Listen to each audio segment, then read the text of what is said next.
बड़ी होलो पारसानी खाली कानी कानी हमर सुख गेलो चुनो मुनु सुना पगे दिने आया नारे के भतारे रखो दुनु तकी पितोगे तोरा गोदी वाला नुनु दिने आया नारे के भतारे रखो दुनु तकी पितोगे तोरा गोदी वाला नुनु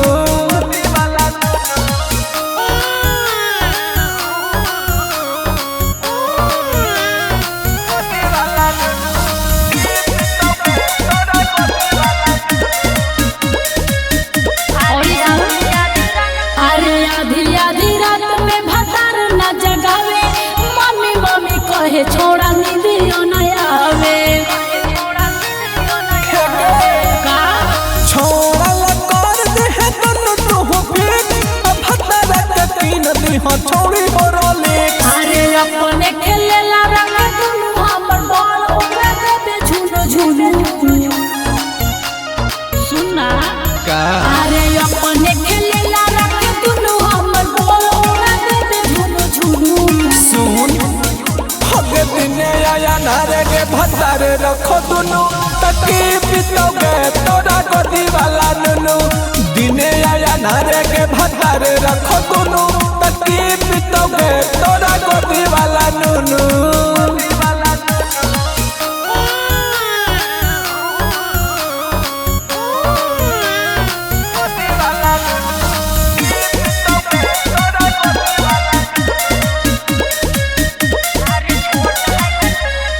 छोट है कई बुद्धि ओकरा कुछ ना बुझाए खाए वाला चीज हमर रोज बसियाए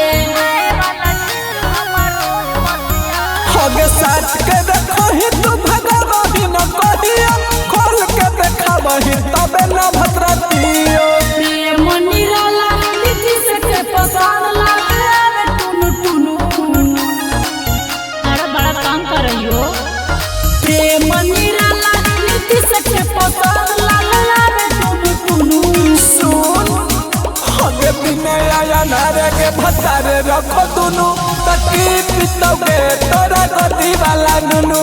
दिने आया नारे के भतारे रखो दुनु तकी पितोगे तोरा गोदी वाला नुनु।